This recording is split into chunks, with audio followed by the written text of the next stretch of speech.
لما تكون عايش في مدينة وهوب فجأة لقيت نفسك في الريف أو في جو الريف، صحيت من النوم لقيت انت قاعد في جو غير الجو اللي انت كنت فيه، جو المدينة والصخب والكسل والنوم تحت اللحاف في ليالي الشتاء وفي ايام الشتاء الصعبة اللي كلها برد.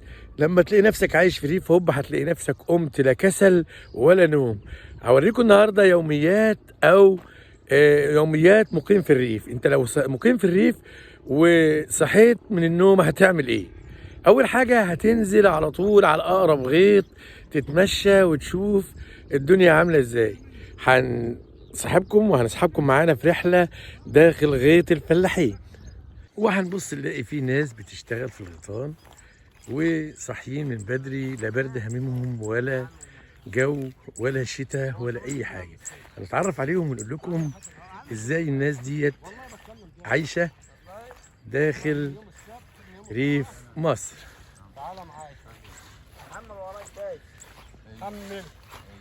صباح الفل. صباح الفل يا استاذ. الدنيا برد؟ لا جو جميل والله؟ والله جميل. بتصحى الساعة كام؟ انا الساعة 6.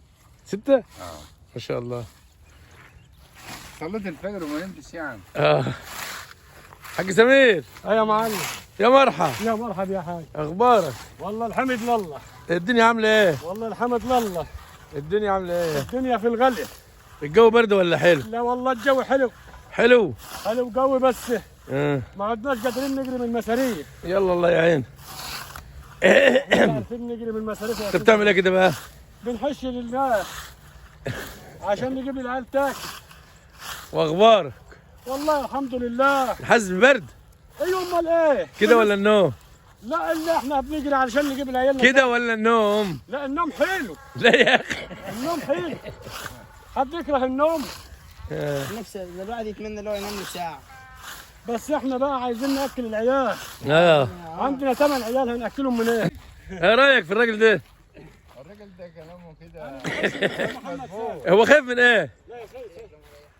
خايف من ايه؟ يا سمير هو خايف من ايه يا ما عم؟ تخافش يا سمير. ها؟ ما تخافش يا غالي. خايف من الحسد؟ ايوه خايف الناس تحسده على اليوتيوب؟ خايف الناس تحسده. ما انا قلت له الحقيقه اهو.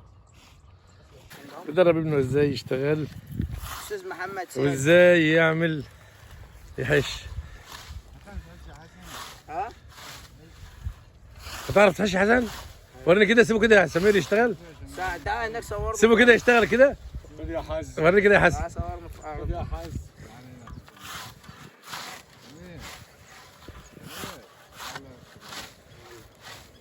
اهو خلاص بقى بدأ يتدرب بقى فلاح اهو، قراري اهو استاذ محمد. بقى فلاح تمام اهوت، وهو بدأ يحش اهوت ومية مية. هذه حياة الفلاحين واليوميات او اليوم اللي بيقضيه الفلاح. يصبح من الصبح بدري والله من الفجر. يشوف من الفجر، يشوف رزقه ويجري عليه. وهتلاقي الفلاح منظم شغله ومنظم عمله. يشوف اصفف عامل البرسيم اصفف علشان لما يجي يحمل على العربيات الكارو او العربيه الكارو يبقى كل حاجه متنظمه. ادي حياه او صباح الفلاح اللي بيصبح من بدري يشوف اكل عيشه في عز البرد وفي عز التلج، لا بيهمه برد ولا بيهمه تلج. ولو بصيت وعلى قد عينك ما تشوف هتلاقي نفس الحكايه، فلاح وابنه بيساعده، فلاح وابنه بيساعده في الروتين اليومي، وهي حش البرسيم والاستعداد لعلف الماشيه. كل يوم الصبح نفس الفلاحين، كل واحد عنده ارض وعنده الماشيه بتاعته او البهايم بتاعته، بيحاول يجيب لها البرسيم علشان يعلفها على الصبح. النهارده الساعة 6 بتلاقي الفلاحين شغالين وكأن احنا في عز الظهر، لا كسل ولا ما يعرفش يكسل اصلا، لان لو كسل يبقى الماشية بتاعته مش هتاكل، هتموت يعني. وطبعا دي ثروته وديت كل مشروعه. ودي من اجمل وابدع المناظر اللي ممكن تشوفها، انك تلاقي الفلاح بيشتغل في ارضه وجنبه العربية الكار. ودي الروتين اليومي، ده الروتين اليومي اللي بيعمله الفلاح. يقوم الصبح يحش البرسيم وبعدين يحمله على العربية الكار ويروح للماشيه بتاعته او البهايم بتاعته يحط لها ايه، يعلفها بالبرسيم. النهارده عايشناكم وهنعيشكم الصبح بتاع الفلاح. الصبح الفلاح بيبقى ازاي؟ هذا العربيه الكهرباء وده الفلاح اللي بيشتغل في ارضه وبيجهز برسيمه زيه زي اللي قبله زي اللي قبله زي اللي قبله، وبعدين يعبي او يحمل برسيمه على العربيه الكارو ويروح للماشيه بتاعته يقدم لها العلف اللي هو قدر يجيبه او الكميه اللي هم محتاجينها او اللي الماشيه محتاجاها. الفلاح بيقوم الصبح زي ما انتم شايفين، ادى الندى وادى التلج اللي على او التليج اللي على البرسيم في المناطق البارده. ونشوف كمان مشهد تاني عن الفلاحين وصباح الفلاحين.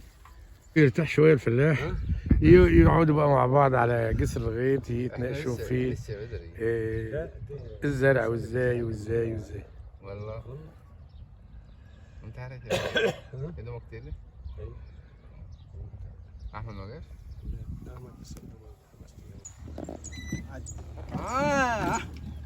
اصحى يا استاذ.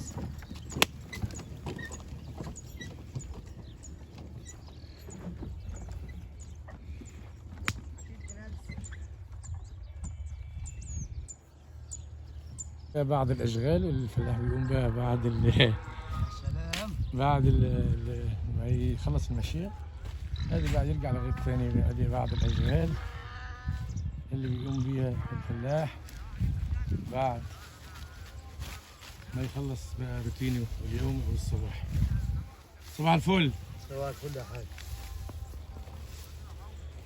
لسه ومن الحاجات برضو اللي ممكن تعجبك قوي انك انت تلاقي الفلاح كمان بعد مع العربيه الكار تلاقي عنده الموتوسيكل.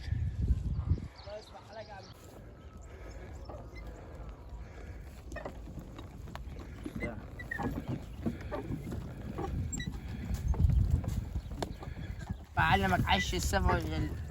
اعودك انا على حش السيف. يعني محدش عودني، سبحان الله مسكت السيف لوحده وحشاه، محدش علمني.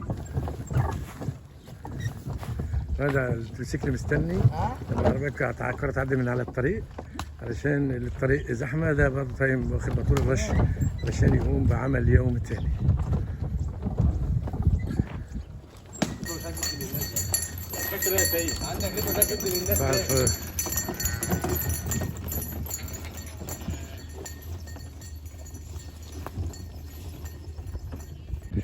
وبعد ما يخلص الفلاح حش البرسيم في الصباح الباكر طبعا على طول بيتكل على الله على بيته علشان يحط العلف او يضع العلف للماشيه بتاعته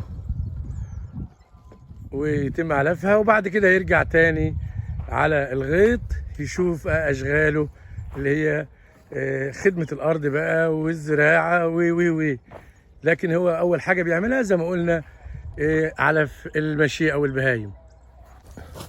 ويروح بقى بعد ما يجيب برسيمه على الماشيه بتاعته يقدر يعلفها او الاغنام زي ما احنا شايفين.